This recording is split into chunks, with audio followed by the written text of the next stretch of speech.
हम इससे बरी हैं। कल मत कहना कि मौलाना शहरियार बैठे हुए थे उनके सामने मुजरा हुआ। ये क्या चीज है?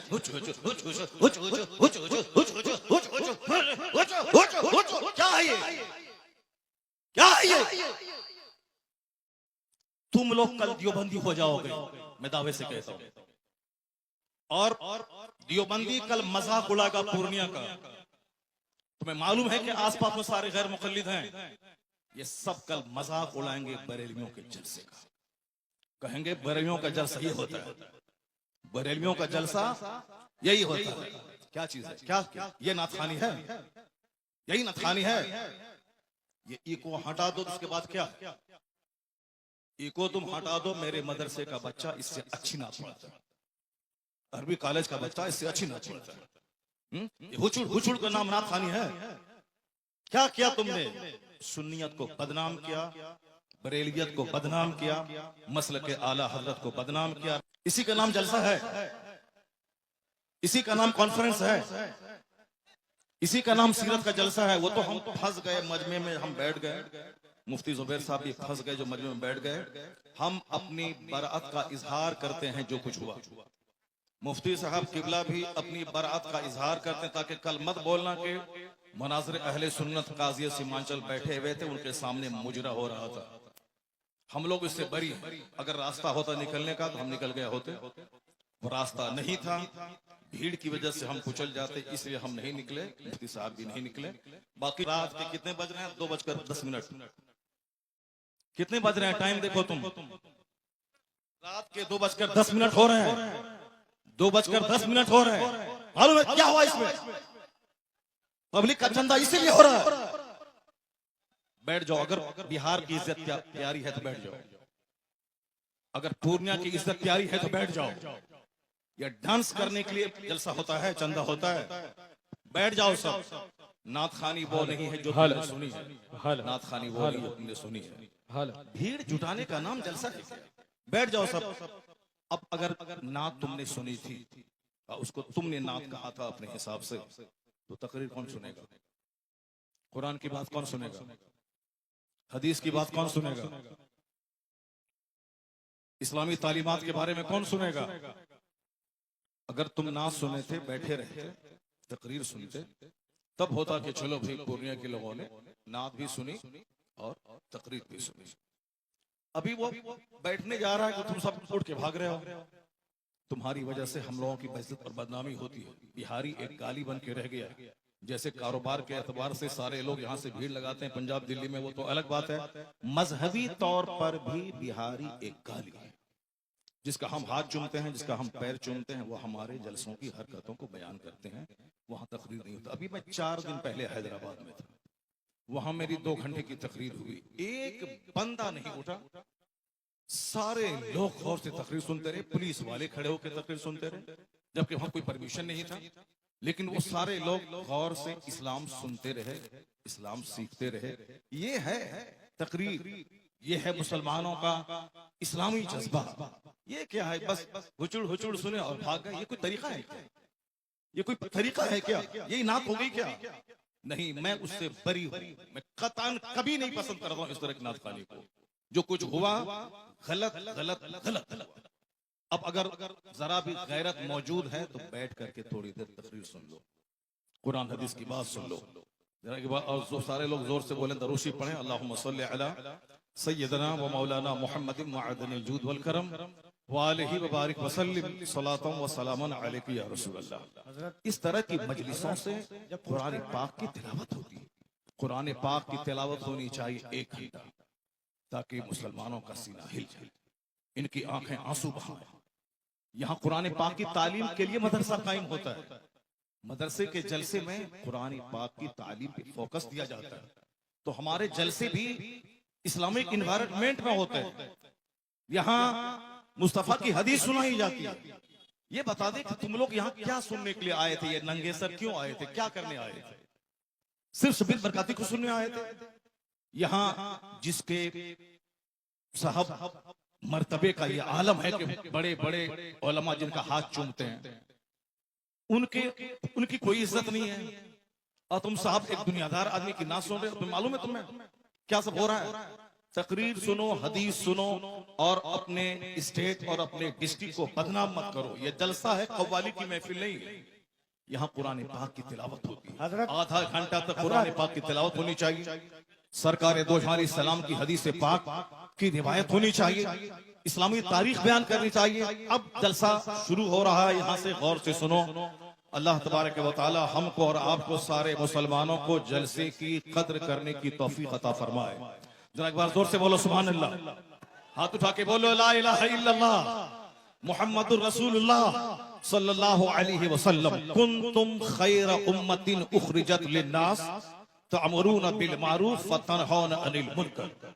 तुम बेहतरीन उम्मत हो, तुम बेहतरीन उम्मत हो जो लोगों की तरफ भेजे गए हो, और तुम्हारी ड्यूटी है नेक राह पे चलना, नेकी का पैगाम देना, और तुम्हारी ड्यूटी है बुराइयों से रोकना। ज़कात, आपके खैरात, आपकी खैरात, आपके सदकात का क्या हमने इस्तेमाल किया?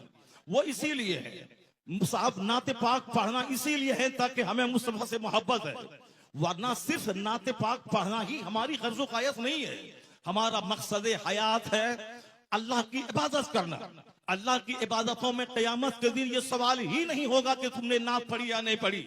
सबसे पहला सवाल होगा, हुजूर फरमाते हैं इन्ना अव्वल मा युहासबु बिहिल अब्द यौमल क़यामति सलात। क़यामत के दिन सबसे पहला सवाल नमाज का होगा। फातिहा अच्छी चीज है मगर नमाज उससे बड़ी चीज है। जलसा जुलूस अच्छा काम है मगर नमाज पढ़ना उससे सबसे बड़ा काम है। मज़ारात की हाजिरी अच्छा काम है मगर उससे बड़ा काम है नमाज पढ़ना। सरकार आला हजरत का जो मसलक है वो मसलक यही है कि हाँ, नफ्ल को नफ्ल का दर्जा दिया जाए, फर्ज को फर्ज का दर्जा दिया जाए, वाजिब को वाजिब का दर्जा दिया जाए। ऐसा नहीं कि नफ्ल को फर्ज बना दिया जाए, ऐसा नहीं कि साहब जो गैर जरूरी है उसको जरूरी का दर्जा दे दिया जाए।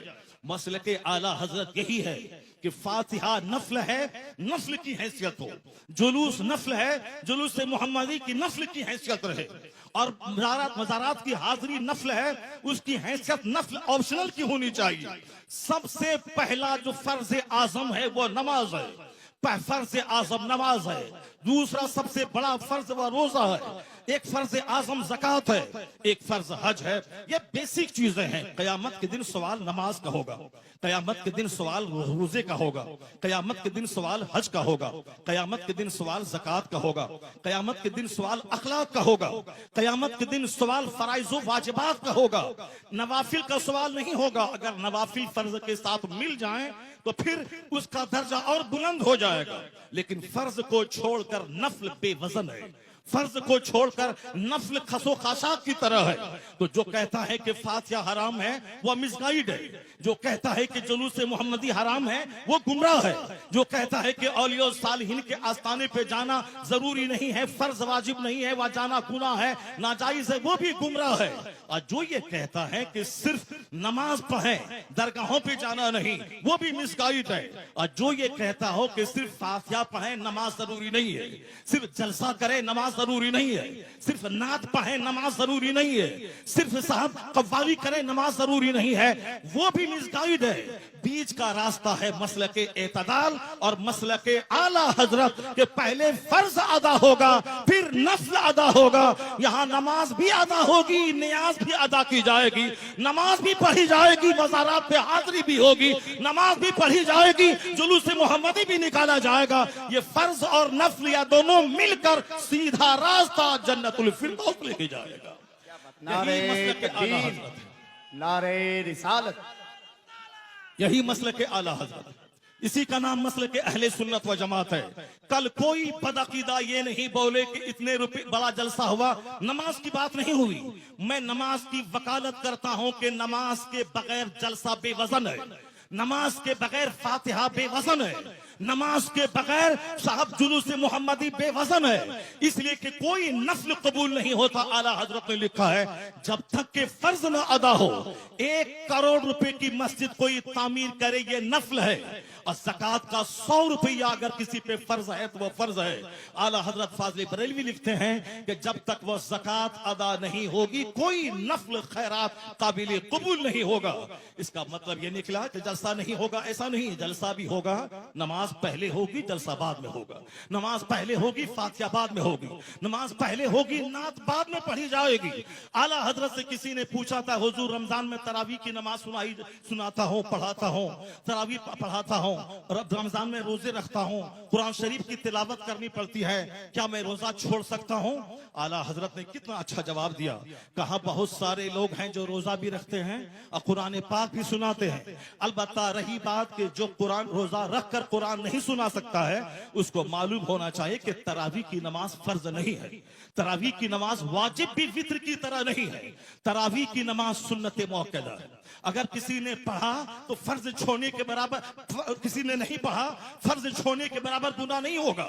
जमात से नमाज पढ़ना ये क्या है, मुअक्कदा अल किफाया है।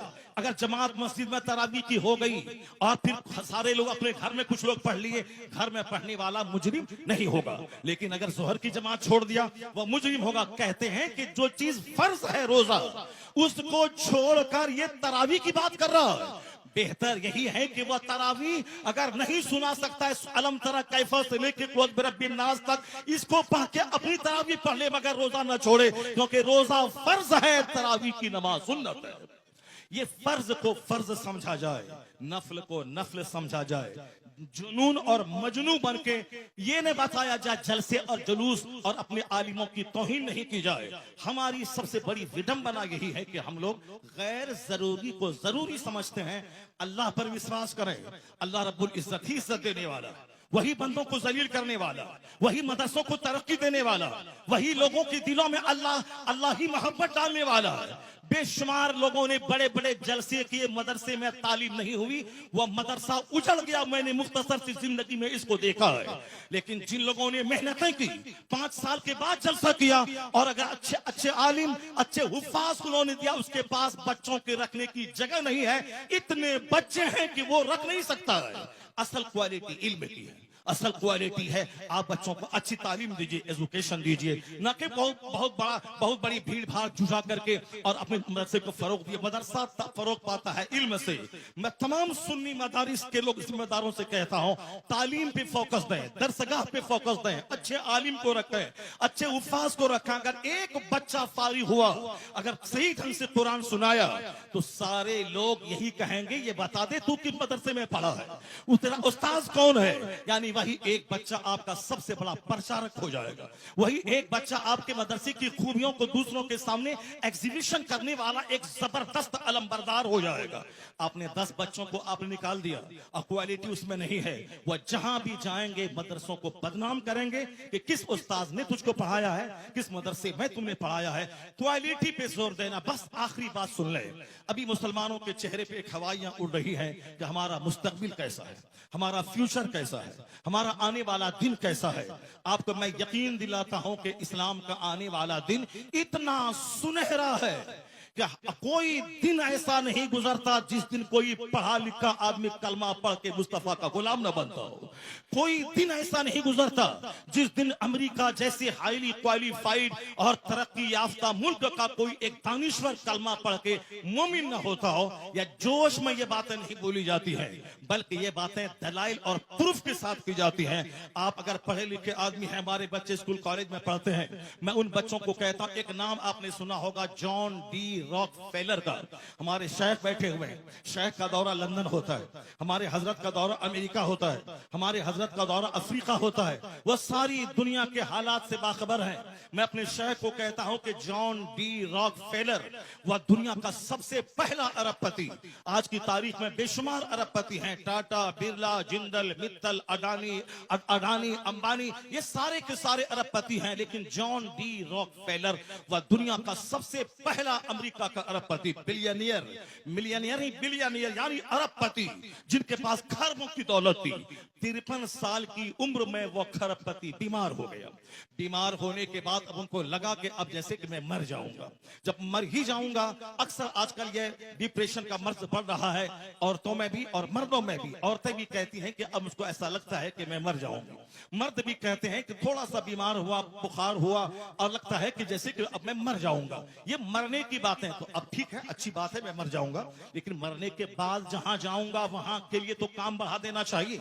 वहां वहां की इबादत बढ़ा देनी चाहिए। सिर्फ खौफ है कि मेरे बच्चों का क्या होगा, मेरी बच्ची का क्या होगा। नहीं, अक्लमंद वो है जिसको लगे कि अब मैं मर जाऊंगा तो उसको इबादत बढ़ा देनी चाहिए, सजदा बढ़ा देनी चाहिए, तिलावत बढ़ा देनी चाहिए, गुनाहों से सच्ची तौबा बढ़ा देनी चाहिए। ये होना चाहिए ना कि साहब बाल बच्चों के खौफ में मौत से घबराना चाहिए। वमन यतवक्कल अलल्लाहि फहुवा हस्बुह, जो अल्लाह पे भरोसा करता है अल्लाह उसके लिए काफी होता है।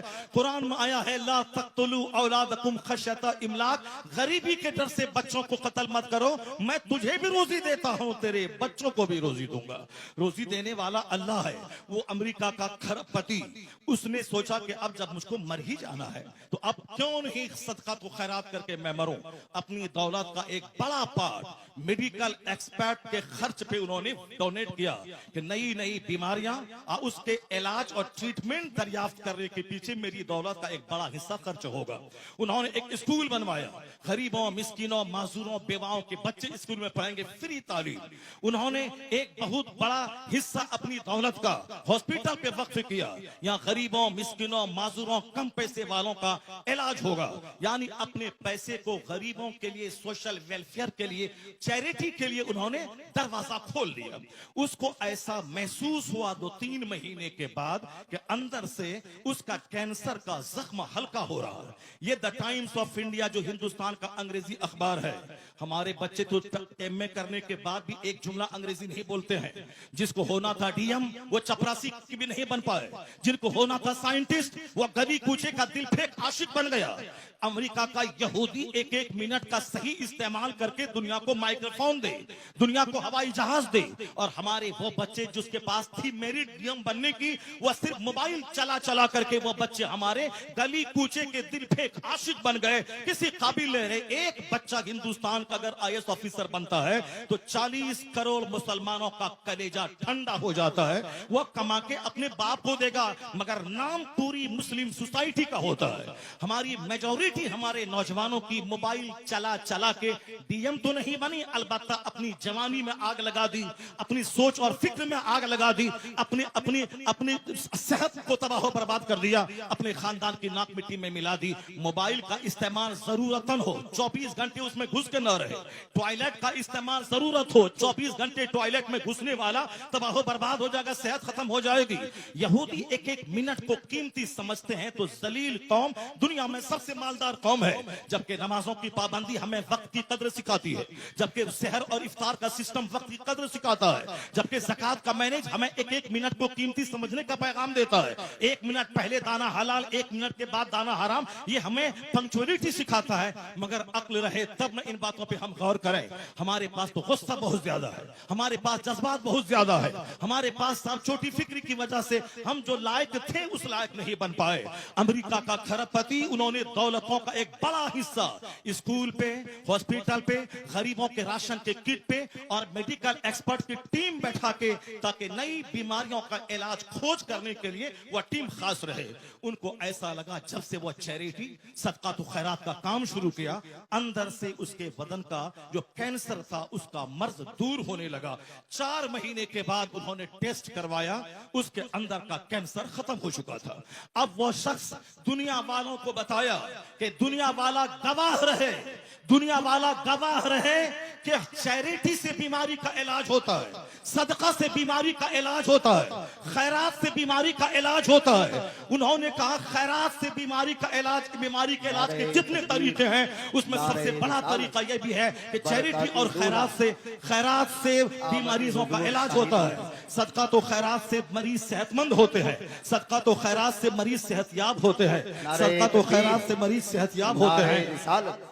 उन्होंने सारी दुनिया को बताया। हमारे शेख आ गए, एक दूसरे शेख की आमद हो गई जो बरकाती खानवादे के शेख हैं, वो आ गए और शहजादे आला हजरत यहाँ बैठे हुए हैं। बस मेरी गुफ्तगू खत्म होने वाली है, उसको गौर से सुनेंगे तो हम पूरे हिंदुस्तान में जाते हैं, पूरे मुसलमानों का दर्द सीने में मौजूद है, कहाँ क्या हालात हैं वहां उस हालात का मुशाहिदा करते हैं। तो हम अपने गुस्से के मुजाहरे के लिए नफ्स की तस्कीर की खातिर नहीं देते हैं, सिर्फ मिल्लत के लिए, कौम के लिए, मसलक के लिए हम अपने लोगों के सामने अपनी कमजोरी बयान करते हैं। जरा गौर से सुने, जब उन्होंने खरपति ने कहा कि मेरा मर्ज अच्छा हुआ, इलाज के जितने तरीके हैं, एलोपैथिक, होम्योपैथिक, साहब जड़ी बूटी, आयुर्वेद में सब तरीके हैं इलाज के, मगर सदका तो खैरात इलाज का एक जबरदस्त तरीका है। तो जो बात जॉन डी रॉकफेलर ने आज कही, यही बात मुस्तफा ने 1400 साल पहले कही थी कि दावू मरदाकुम बिस्सदका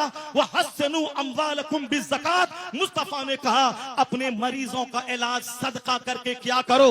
तो आज 1400 साल के बाद अमेरिका का खरपति अपने तजर्बे से दुनिया को बताया कि सदका से एक बीमार ठीक होता है। जो बात मुस्तफा ने 1400 साल पहले कही, वो अमेरिका का क्रिश्चियन जाती तजर्बे से बता दिया कि मुस्तफा का कौल सच्चा है, मुस्तफा का मजहब सच्चा है और खैरात से इलाज होता है। तो आज जैसे जैसे दानिश्वरों के बीच मुस्तफा की हदीस की सदाकत सामने आ रही है, कलमा पढ़ने वालों की तादाद में जबरदस्त इजाफा होता चला जा रहा है। इस्लाम कभी खतरे में नहीं था और आज भी खतरे में नहीं है। जैसे जैसे इल्म बढ़ रहा है, जैसे जैसे रिसर्च बढ़ रही है, जैसे जैसे तहकीक बढ़ रही है, वैसे वैसे मुस्तफा के गुलामों की तादाद में इजाफा होता जा रहा है। इस्लाम के ताल्लुक से आप बेफिक्र हो जाएं, अपनी फिक्र करें कि मेरा मरते वक्त क्या होगा, मेरा कब्र में क्या होगा, मेरा हश्र में क्या होगा, कल अगर मैं मर गया तो मेरा क्या होगा। इस्लाम के बारे में ज्यादा फिक्र करने की जरूरत नहीं है। इस्लाम बहुत जिंदा ताबिंदा मजहब है। पूरी दुनिया के हर गोशे में, हर खित्ते में इस्लामी चिराग रोशन हो रहा है। जितने भी लोगों ने इस्लाम का चिराग बुझाना चाहा, वो सब बुझ गए। उनकी इज्जतें मिट्टी में मिल गई, उनके आबा अजदाद दुश्मनी की आग में जलकर मिट्टी में मिल गए। मगर इस्लाम मुस्कुरा रहा है, मदरसा मुस्कुरा रहा है, मस्जिदें मुस्कुरा रही है, अजान मुस्कुरा रही है, हमारे मशाइख के चेहरे की दाढ़ियां, उनके सरों की पगड़ियां मुस्कुरा रही हैं। कभी इस्लाम खतरे में नहीं था और आने वाले वक्त में भी जैसे जैसे इल्म का उजाला फैलेगा, मुस्तफा के गुलामों की तादाद में इजाफा होता चला जाएगा। है नूरे खुदा कुफ्र की हरकत पे खंदाजन, फूकों से यह चिराग बुझाया न जाएगा। अल्लाह तबारक व तआला मदरसा गौसिया सिराजुल उलूम को सलामत रखे, मौलाना कसीमुल हक साहब को सलामत रखे, उनके मदरसे की मोहब्बतें इलाके के सारे मुसलमान के दिलों में अता फरमा दें। यहाँ के सारे मुंतजमीन, अरकान और तमाम पढ़ने वाले बच्चे, सारे असातिज़ा सबों को इखलास के साथ दीनी खिदमत करते रहने की तौफीक अता फरमाए। हमारे शेख को अल्लाह लंबी उम्र अता फरमा दे। अल्लाह ताला इन्हें और पूरी दुनिया में घूम घूम कर मसलक आला हजरत की धूम मचाते रहने की तौफीक अता फरमाए। आमीन। व आखिरु दाअवाना अनिल हम्दुलिल्लाहि रब्बिल आलमीन।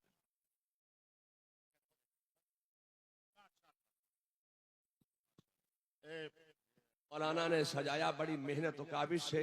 इस जलसे का क्या होगा, आप हजरात तो इलाके के हैं, अपने इलाके की इज्जत का आप ख्याल कीजिए। और ये मामलात जो हैं पहले के और थे, अब 1 मिनट में पूरी दुनिया में बात पहुंच जाती है। इसलिए मैं आपसे गुजारिश करूंगा कि आपके इलाके के बहुत बड़े आलिम दीन मौलाना शहरयार रजा साहब बहुत बड़े आलिम दीन हैं। और नात सुनना इबादत, नात लिखना इबादत, नात पढ़ना इबादत। लेकिन मुझे आप बताइए कि जब तक के उलमा की तकरीरें आप नहीं सुनेंगे तो ये कौन बताएगा कि नात सुनना इबादत है, नात पढ़ना इबादत है, नात लिखना इबादत है। उलमा की तकरीरें से ईमान सलामत होगा, अकीदा महफूज होगा। तो उलमा की तकरीर सुनना पहले, नात सुनना ये बाद में। नात भी पढ़ी जाएगी और तकरीर भी की जाएगी। आप लोग बड़े इत्मीनान के साथ तशरीफ रखें। हजरत मौलाना शहरयार रजा साहब का खिताब नायाब दस्तयाब होगा इंशाअल्लाह। बैठ जाएं सारे लोग, बैठ जाएं। हुजूर पीर तरीक़त अल्लामा मौलाना तौसीफ रजा खान साहब क़िबला मदजुल अली नबीर आला हजरत, ये आला हजरत के शहजादे हैं। इन्होंने यहाँ आने के बाद आपको नसीहत की कि नात खानी भी हो मगर तकरीर सबसे पहले होनी चाहिए। मैंने आपकी इन अदाओं की वजह से मुझको नाराजगी हुई, क्योंकि तकरीर ना सुनने के बाद सारे लोग एक बैग खड़े हो गए, ये जलसे की तौहीन है। हमारे इलाके की तौहीन है। इसलिए यह जलसा है, सीरत की महफिल है, इस्लाह ईमानो अमल कॉन्फ्रेंस है। अब जरा थोड़ी देर मेरी गुफ्तगू सुने, उसके बाद दस्तारबंदी का मंजर होगा और हुजूर पीरे तरीक़त का खिताब नायाब होगा। अल्लाह तबारक व तआला हमारे इलाके के सारे मुसलमानों को अपने उलमा की कद्र करने की तौफीक अता फरमाए। मैंने कहा था ना कि हमारी बेइज्जती होती है, हमारी तौहीन होती है, हमारे जलसे का वक़ार मजरू होता है। हम लोग चारों तरफ से घिरे हुए हैं बदअकीदों के बीच में, हमारा कल मजाक उड़ाया जाएगा, हमारे जलसे का मजाक उड़ाया जाता है। तो हमें सिर्फ आपकी इन अदाओं की वजह से तकलीफ होती है कि मैंने कहा ना कि जिस तरह आपने नाच सुनी थी उसी तरह बैठ के आप 1 घंटे की तकरीर सुन लेते, ताकि पूरे हिंदुस्तान के लोग जानते कि वहां नात भी सुनी जाती है और तकरीर भी होती है। अब जरा गौर से सुनिए, हमारे ताल्लुक से कुरान शरीफ में कहा गया है कि कुंतुम खैर उम्मा, तुम बेहतरीन उम्मत हो, लोगों की तरफ भेजे गए हो। तुम्हारी ड्यूटी है खुद नेक बनना, दूसरों को नेक बनाना। तुम्हारी ड्यूटी है खुद बुराइयों से बचना, दूसरों को बुराइयों से बचाना। ये हमारी क्वालिटीज को कुरान शरीफ में बयान किया गया है कि you are the best community, तुम बेहतरीन उम्मत हो। और बेहतरीन क्यों हो? इसीलिए हो कि तुम्हारा काम ही है नेक बनना, दूसरों को नेकी का पैगाम देना। तुम्हारी जिम्मेदारी है खुद बुराई से बचना और दूसरों को बुराई से बचाना।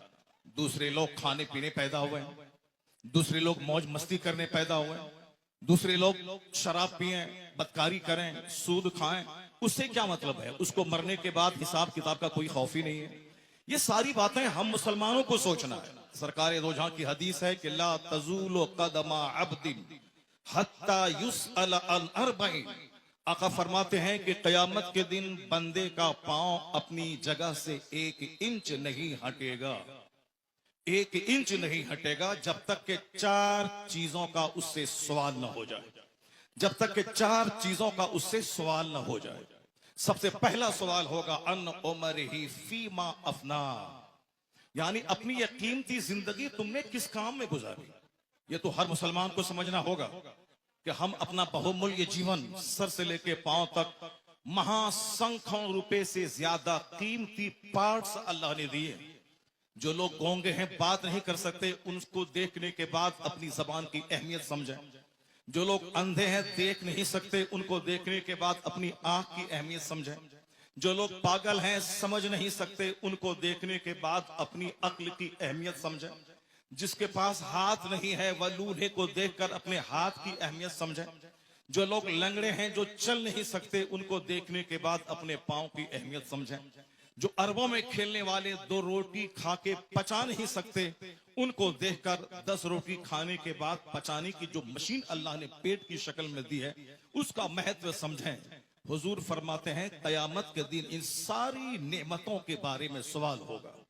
तुमने अपने पांव का कैसा इस्तेमाल किया, तुमने अपनी जबान का कैसा इस्तेमाल किया, तुमने अपने हाथ का कैसा इस्तेमाल किया, तुमने अपनी आंख का कैसा इस्तेमाल किया।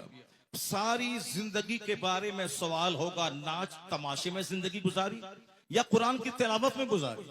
तुमने सिर्फ वक्ती लज्जत की खातिर तुमने इंजॉय किया या तुमने रात में तहज्जुद के वक्त उठ के अल्लाह के खौफ से आंसू बहाया? ये सवाल होगा सारी नेमतों के बारे में।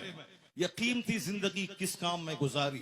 हमें मुशरिकों के नाचने गाने से कोई एतराज नहीं, हमें यहूदो नसारा की नाच गाने से कोई एतराज नहीं है, हमें बौद्ध और जैन के नंगे रहने से कोई एतराज नहीं है। हमें सिर्फ मुसलमानों से कहना है कि हमारे पैगंबर ने कहा है कि कयामत के दिन 1 इंच अपनी जगह से हट नहीं पाओगे जब तक के 4 सवालों का जवाब नहीं दे दो। हर मुसलमान के बच्चों को यह हदीस याद होनी चाहिए, हर मुसलमान के घर में यह हदीस लिखी होनी चाहिए, हर मदरसे की दीवारों में इस हदीस पाक को लिखा जाना चाहिए, हर मस्जिद में इस हदीस पाक को लिखा जाना चाहिए, ताकि सारे लोग अपनी रिस्पॉन्सिबिलिटीज को समझें कि कयामत के दिन क्या होगा। पहला अन उमरिही फीमा अफना, जिंदगी के बारे में, जिंदगी किस काम में गुजारी। दूसरा सवाल होगा अन शबाबिही, जवानी के बारे में कि तुमने जवानी किस काम में गुजारी। जवानी दीवानी होती है।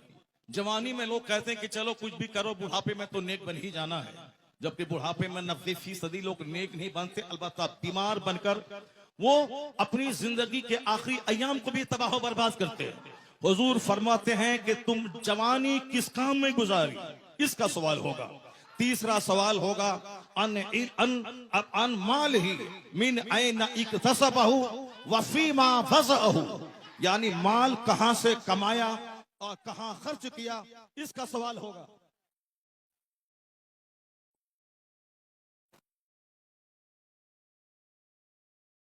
चलो।